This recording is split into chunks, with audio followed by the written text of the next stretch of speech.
Today we're going to be talking about writing autobiographies specifically. Now we are going to delineate what the difference between a memoir and an autobiography is, because there is a difference. People like to think that they're the same thing, but they are not interchangeable terms. So today we're going to be talking about an autobiography. Now, I got this off Google, but an autobiography is a nonfiction account of someone's life that they wrote themselves. Usually an autobiography covers the entire person's life up to the point of them writing said autobiography in chronological order.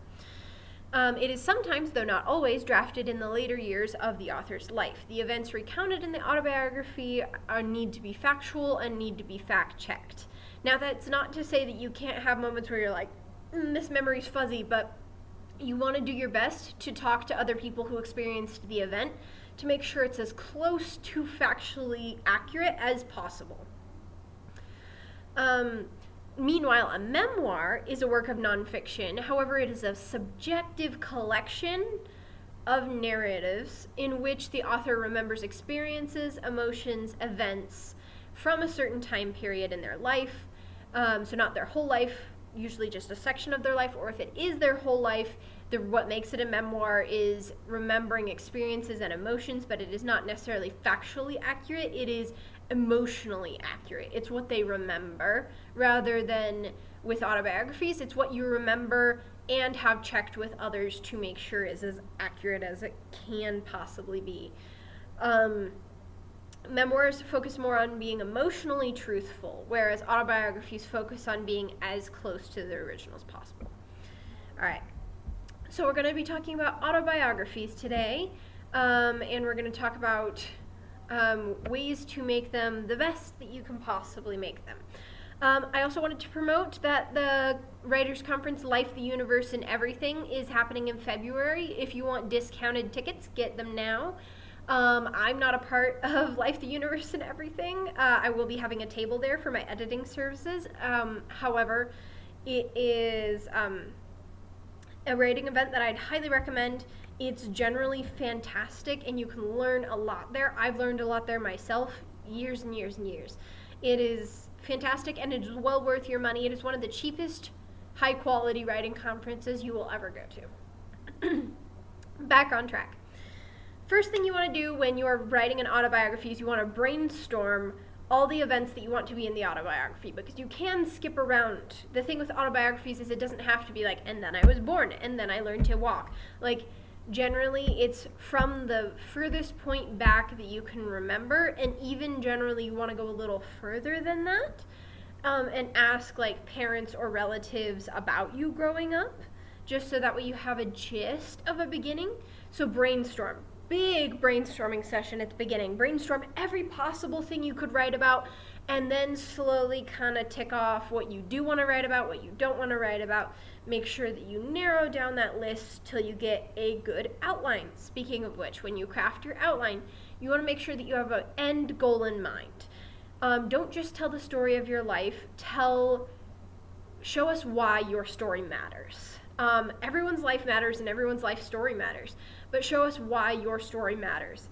For example, there was an autobiography that I read in college, and one of my favorite things about it was that you could tell she'd crafted the outline of her story to show what it was like growing up being Asian in America, and growing up with parents who were highly Asian cultured, and yet dealing with growing up being in a very white society. Where they lived, there was almost no one of her same culture. And so as a result of that, she ended up having this conflicting view of, this is what white society expects of me, this is what culturally is expected of me at home from my Asian parents. And she kind of showed that dichotomy throughout the entire autobiography, from the beginning all the way to the very end, when she decides how it defines herself. Or rather, has decided how it has defined herself, and that's why she wrote the book. So when you craft the outline of your autobiography, make sure that you craft it in such a way that you can see that arc. See, okay, this is where I am now, this is where I started. How do I show that journey? What are the most important memories to show that journey? You can cut out anything that isn't important to that outline.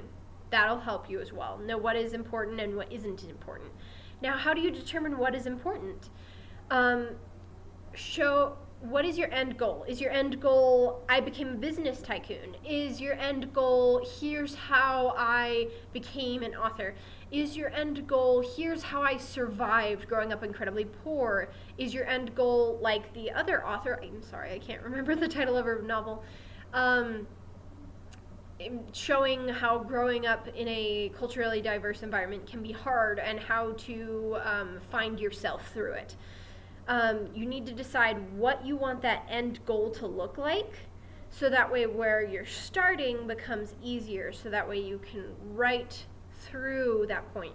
Because we all have an arc to our lives. That's why we like stories that have a beginning, middle, end, plot, etc. Because there is a plot to our lives. Sure, does it make as much sense as a crescendoing plot in a novel? No. But we all generally have something like that in there.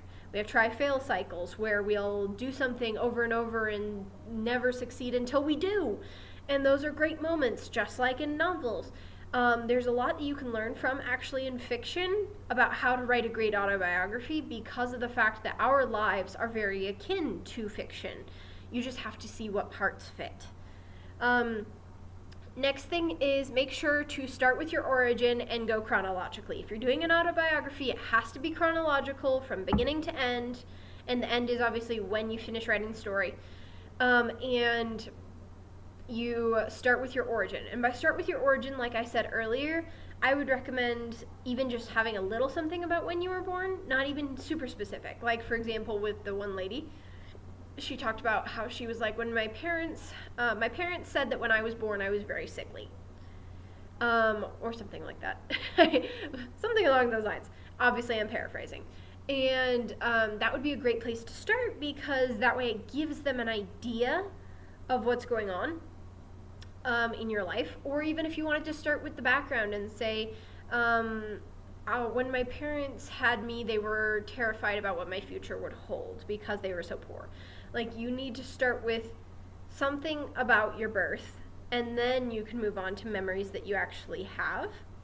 But I would say definitely talk to your parents if they're still available, and see what they have to say about the early years that you don't remember. Because even just having a little bit of an introduction about that, even just a couple paragraphs, would be a great way to start off your autobiography. Most people start that way. Focus on specific events. Now, as we said with crafting the outline, make sure that you don't cover everything. Obviously, that move that happened when you were 12, that was the best thing that ever happened to you. If that changed your life, write about it. But if you moved when you were 12 and it didn't really change your life much, write maybe a sentence that said, and then we moved. It was okay. You know, you don't have to write a ton about something that isn't necessary. Now, if you have another event that, like I said, if the move completely changed your life, that's worthy of at least a chapter, if not 2 or 3. So make sure when you focus on those specific events that you keep the chronological flow. If anything is necessary for later detail, make sure you at least mention it, even if it's a one-sentence thing before moving on to the specific event that you want to talk about. Next thing is, make sure your recollections are fairly detailed. Use as many of the 5 senses as you can remember, and ask as many people as you possibly can. If you had siblings, ask about memories if you know they were in them. If you have any sort of family members that were in other memories, make sure you ask about them. If you're in contact with any of your old friends, make sure to ask them about it. I would also say, if you're writing an autobiography, either ask your friends if they want to be in it, or if you don't have their contact information anymore, change their name. Because it's better to keep it anonymous than it is to state their name without their permission. But yeah, try to keep the recollections that are important to your story as detailed as possible. You want to make sure you're using those 5 senses. What did you see? What did you hear? What did you smell? What did you taste? What did you touch? And it doesn't even have to be super detailed. It can even just be like, curled up in my warm, cozy blanket. That's a touch memory, and I don't even have to think too hard to know that. If the memory is about me being curled up in a white blanket, it's probably soft and warm, right? There are certain things that are easy to translate. Let's just put it that way. Next thing is, make sure to include your failures.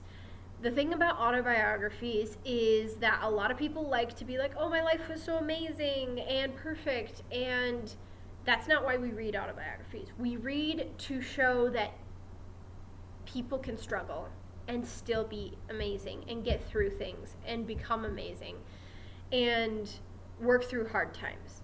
So make sure not to skip those failures. Make sure to include those failures. Don't just skip to the successful part. Include all of your failures along the way, because we want to see you grow. We want to see that journey. We want to see how hard it was to get here.